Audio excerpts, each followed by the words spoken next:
تمام دوستوں سے معذرت چاہوں گا. اس کو مختصر کرنے کے لیے میں نعیمی صاحب کو دعوت دوں گا کہ وہ آئیں اور ایک ہی بیان میں ہم سب کے جذبات کی بھرپور ترجمانی کریں. ظفر اقبال نعیمی صاحب اہل شاہکوٹ کی اور تمام تنظیموں کی نمائندگی کا ذمہ ان کا جی. بہت شکریہ سر.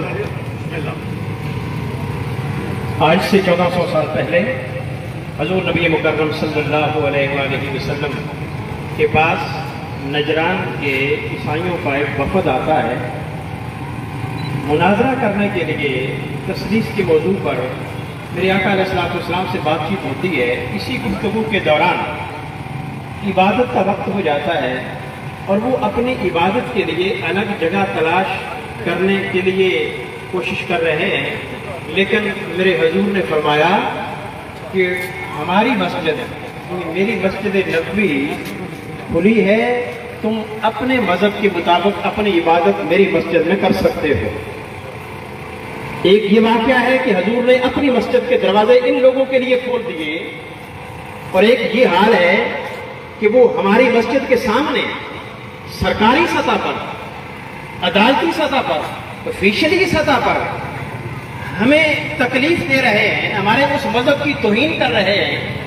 حالانکہ وہ ٹھیکیدار بنے ہوئے ہیں کہ ہمارے اندر درد دل ہے. وہ ٹھیکیدار ہیں اس بات کے کہ ہم اقلیتوں کا تحفظ کرتے ہیں. وہ ٹھیکیداری کرتے ہیں اس بات کی کہ ہم انسانیت کا درد رکھتے ہیں. کہاں انسانیت کا درد, کہاں مذہب کی رواداری, کہاں اقلیتوں کے ساتھ انسانی سلوک, کچھ نہیں ہے. حضرت ذی وقار حال یہ ہے کہ وہ آئے روز کوئی نہ کوئی ایسا کام کرتے ہیں جس سے ہماری غیرت ایمانی کو للکارتے ہیں. ہمیں ٹیسٹ کرتے ہیں کہ ان کے اندر ابھی کوئی چنگاری ہے یا ساری بسم ہو کر ختم ہو چکی ہے. لیکن 70 ممالک ہونے کے باوجود, 1.5 سے 2 ارب آبادی ہونے کے باوجود ہم نے کبھی ان کا جواب نہیں دیا, سرکاری سطح پر نہیں دیا. کہ ہم نے اپنی زندگی کو کیا کرنا ہے, مرنا تو ہے ہی. کوئی شخص اس بات کی گارنٹی نہیں دے سکتا کہ میں زندہ رہوں گا. مرنا ہر صورت میں ہے. 2 قسم کی موتیں ہو سکتی ہیں.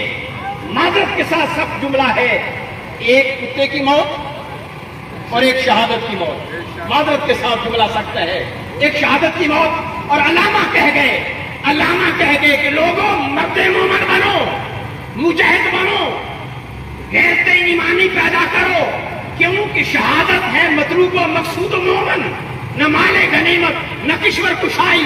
امت مسلمان پر یہ ذمہ داری عائد ہوتی ہے کہ اٹھیں, اپنے اپنے کھولوں سے نکلیں, اپنی رنجشیں ختم کریں, یکجہتی کا مظاہرہ کریں, بھائی چارے کی فضا پیدا کریں. یہ جو ایک دوسرے کو دشمن بنائے بیٹھے ہیں, ایک دوسرے سے لڑ رہے ہیں, ایک دوسرے کے گلے کاٹ رہے ہیں, ایک دوسرے کو دشمن بنائے بیٹھے ہیں اور سمجھے بیٹھے ہیں, یہ ختم کریں, غیروں سے لڑیں.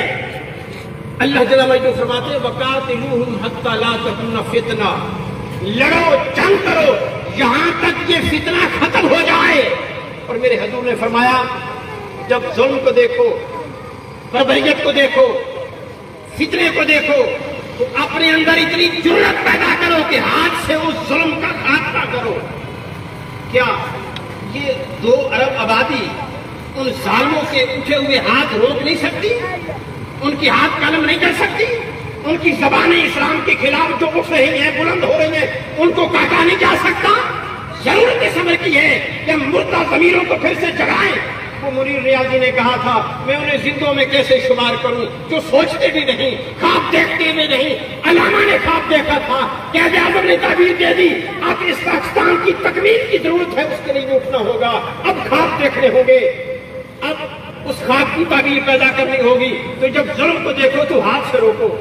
اگر ہاتھ سے روکنے کی استطاعت نہیں رکھتے تو پھر زبان سے روکو, اس کو للکارو تو صحیح, اس کو برا بھلا کہو تو صحیح. بدقسمتی ہماری ہے کہ پوری امت مسلمہ سمیت وائسی ساری کی آتے, سارے حکمران جو ان کی غلامی پر فخر کرتے ہیں وہ خاموش تماشائی کرتے بیٹھے ہیں. کسی کو یہ جرأت نہیں کہ ان کی آنکھوں میں آنکھیں ڈال کر بات کرے. کوئی یہ جرأت کرنا گوارا نہیں کرتا کہ ان کے سامنے کھڑے ہو کر بات کرے. تو ہم زبان کی حد تک بھی ان کو کہنے کے لیے تیار نہیں. اور میرے نبی مکرم نے تیسری بات کی کہ آخری پھر حل یہ ہے کہ ان دل میں ان سے نفرت تو کرو.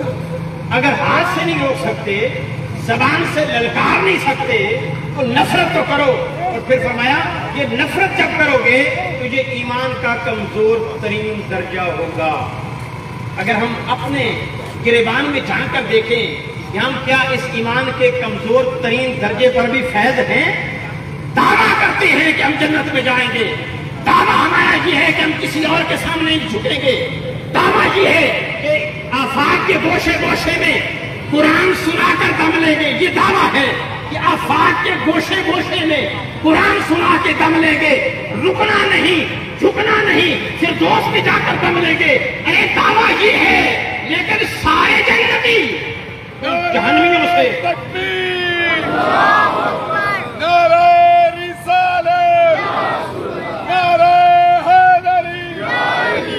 لیکن یہ فردوس میں جا کر دم لینے والے امت مسلمہ ان غیروں کی امداد پہ پلنا فخر محسوس کرتی ہے.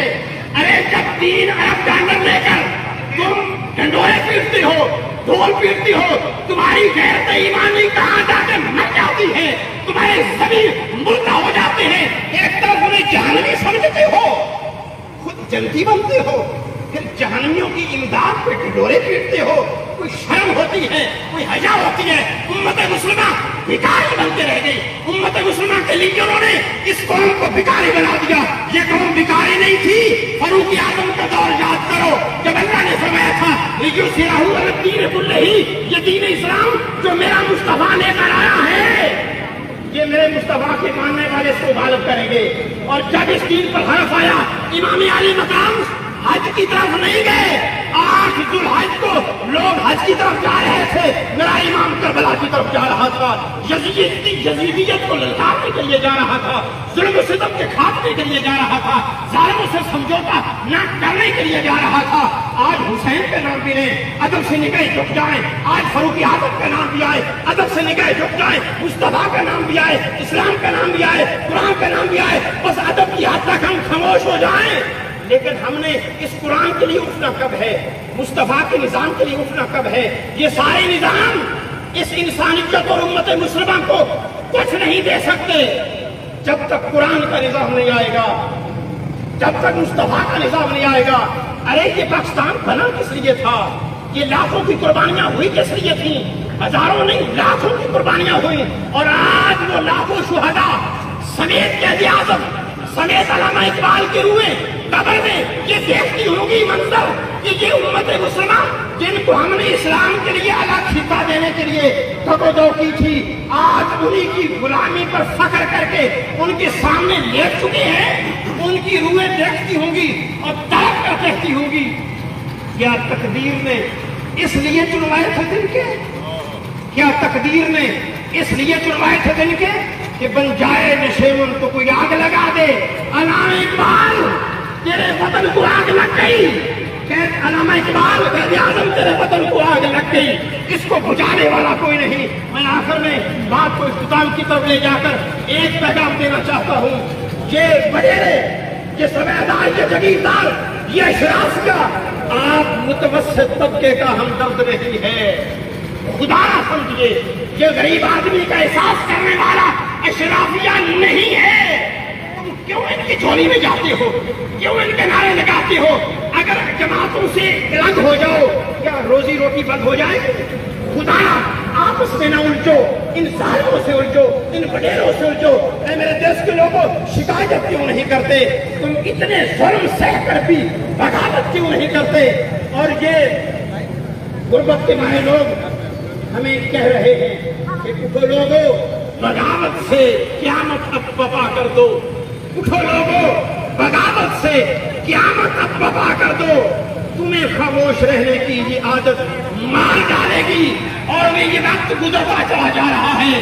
اس میں تاخیر کی اجازت نہیں ہے. یہ پاکستان جس نہج تک چلا گیا, آپ کے ایٹمی پاور کی بھی منصوبہ بندی ہو رہی ہے. پھر نہ کہنا دیر ہو گئی. وہ وقت بھی دیکھا ہے, تاریخ کی گھڑیوں نے کہ لمحوں نے خطا کی تھی تو صدیوں نے سزا پائی. دعا ہے اللہ جل مجدہ امت مسلمہ کو شعور عطا فرمائے, امت مسلمہ کے اندر جرأت پیدا کرے, ہمت پیدا کرے اور ہمیں قرآن کی عظمت کا رکھوالا بنائے. وآخر دعوانا ان الحمدللہ رب العالمین.